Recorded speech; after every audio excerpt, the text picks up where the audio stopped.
How do you handle a high anxiety situation or when you're in a position of extreme stress? That's a question that I just saw posted in our group, and I thought, wow, that's actually a really interesting subject. And I wanted to share my ideas real quick, and I hope you do too. If you got your way or your method of doing it, hey, I want to know as well. Go ahead and leave that in the comment section below.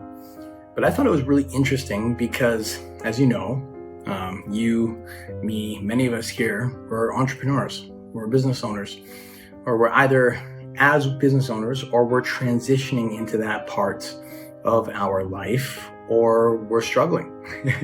And at times we're also succeeding as well. But no matter what phase of business we're in, I find that no matter what, there's always going to be struggles, there's going to be challenges, especially if you're that kind of person who's trying to run your business or build it while you've got a family. So while you got that family life, you got kids at home, and you got a spouse or a partner, it's not always easy to manage your stress. And I thought, man, what if I could share a couple of things here that could be insightful or helpful? Because, hey, look, who I was now or who I am now is so different from even 5 years back on the way I used to handle my stress. Some quick background on me. I was an ex-party guy who grew up in the self-defense field back in 2007, and transitioned into fitness as a fitness coach, and then became an instructor or a trainer in neuro-linguistic programming and clinical hypnosis. That's been in the past 3 years now. And so those phases in my life really helped me understand so many things. Number one, how do we handle stress? Number two, how do we show up, or who do we show up as during those times? And number three, I think is probably the biggest one, is how do we make the shifts in our head so we don't emotionally bleed on people when we're dealing with high anxiety situations. And instead, we're able to come out productively. We're able to create win-win situations, or at least walk away from a situation with minimal damage, whether that be emotional, mental, physical, material, all the above. And that's either to ourselves or the people around us. Instead of just telling you, let me share a quick story. Back in 2015, I remember not having any of these tools, not having Tony Robbins, not having NLP, not having any clinical hypnosis understanding, just kind of grudging it out. And I remember picking up this book from Richard Bandler. Don't ask me the name of the book right now, but it was basically a little hand book. It was literally, 50 pages, 60 pages. It was really thin.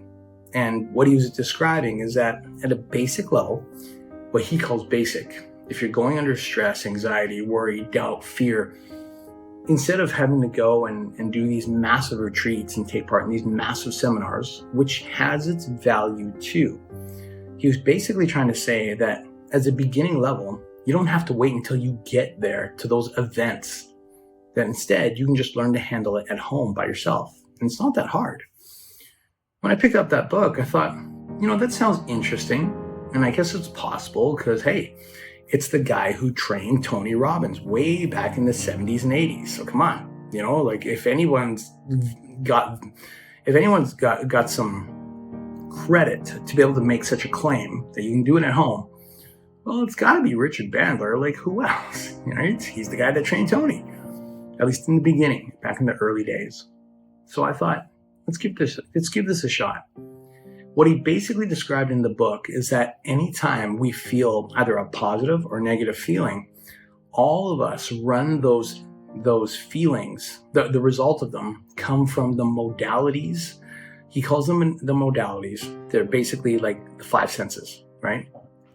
And those five senses will trigger an emotional reaction in our brain. So that's either something that you see, hear, taste, touch, or smell.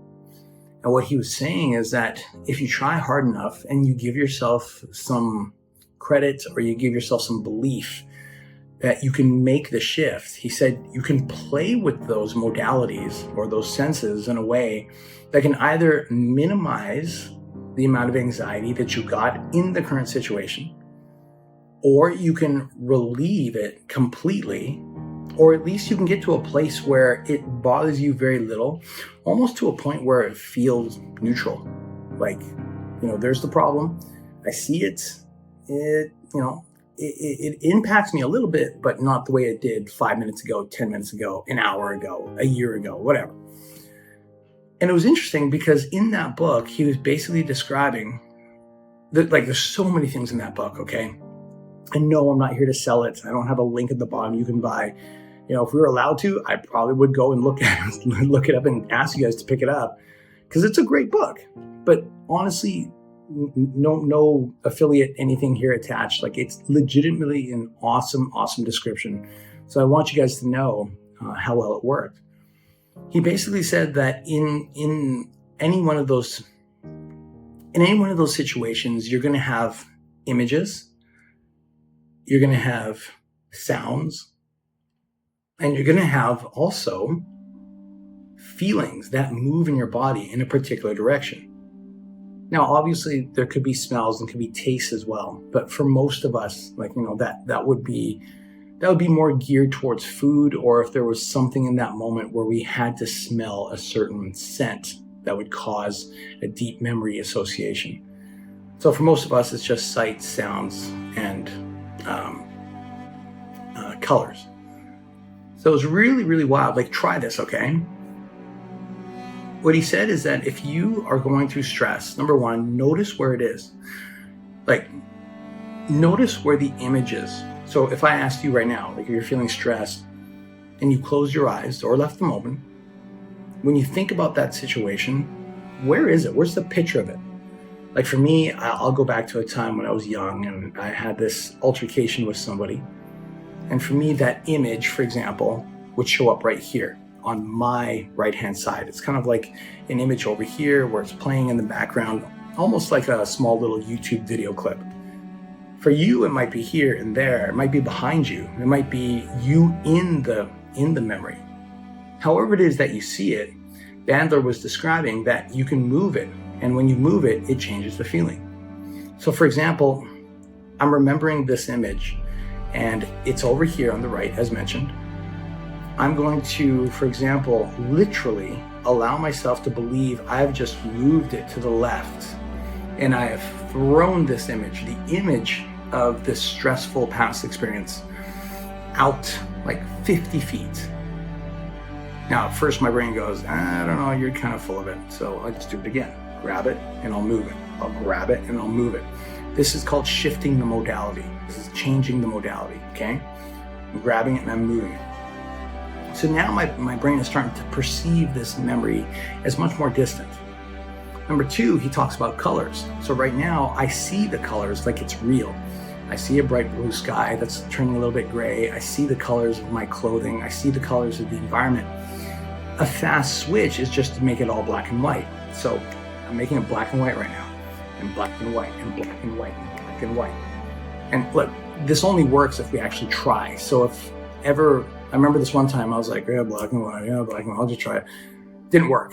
I actually have to have a sincere intention to want it to work, because this is not just about conscious, this is about subconscious reprogramming. So you got to have the intention to want it to work, and don't feel like a failure if it doesn't for the first time. Just allow yourself to know it's part of the process. So I'm imagining that thing in the distance, that old memory, and making it black and white, black and white, black and white. And I'm noticing that as I look at that, the feeling starts to shift. The third thing that he gets us to do is he starts to make us notice feelings.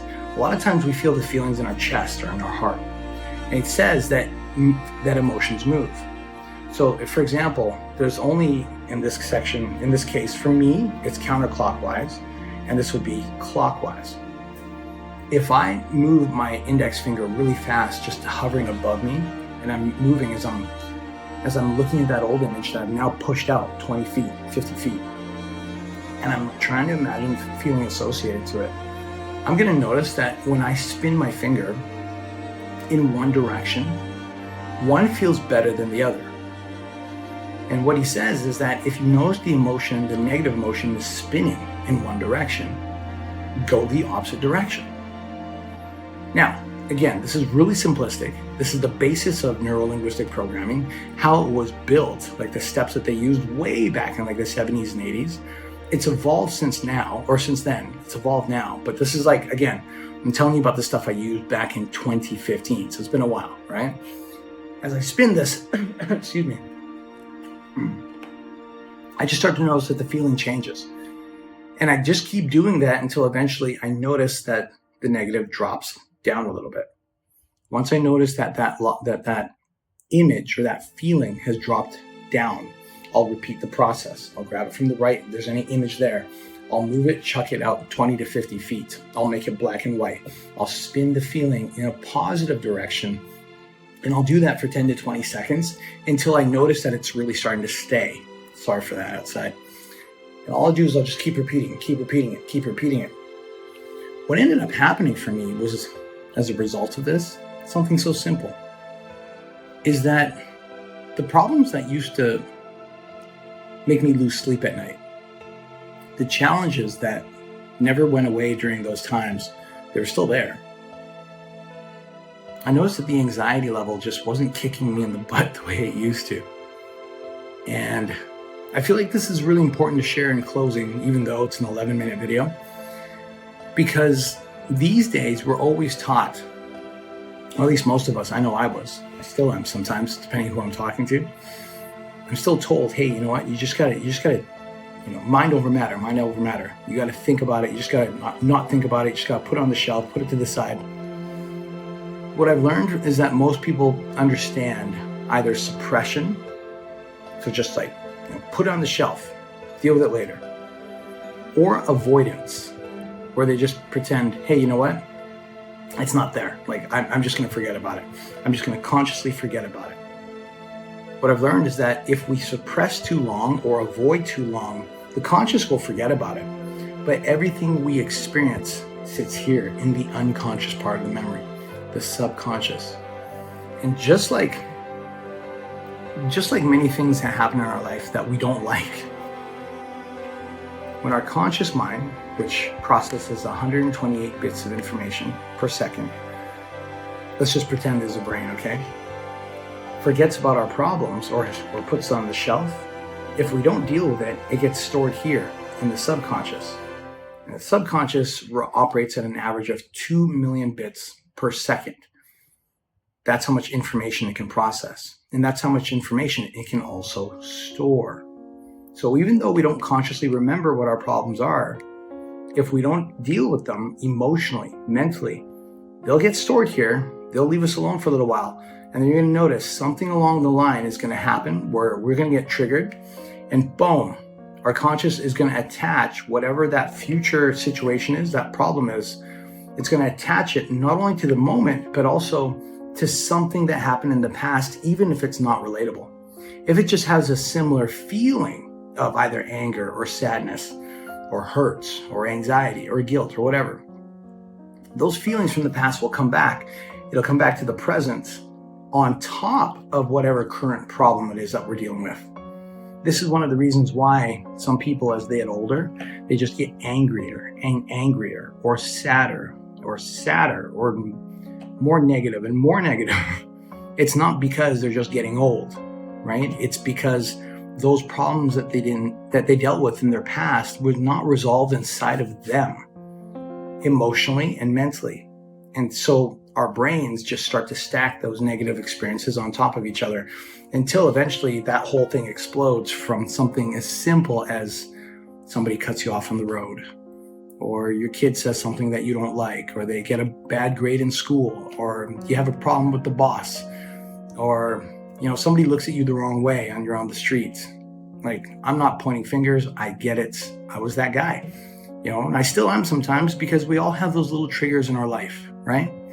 But at the end of the day, no matter what negative we have that comes into our life, it doesn't mean we have to let it control us. There are ways that we can use to help modify and transform the way we feel about those situations, even if the situation itself is still present, or even if that's not something we're able to resolve externally.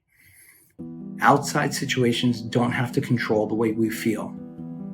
And if you learn how to use your conscious and your unconscious mind, to control your emotions because all of it is stored back here, all of a sudden the problems that you see out there in the world that are really bothering you and hacking down on your emotions, all of a sudden it's not a big deal for you anymore. I think that's one of the reasons why we love Tony Robbins so much, because he's a prime example of somebody who lives his life that way and has helped millions of people do the same. And you just got a little insight today on some old technology that still works today if you really apply it.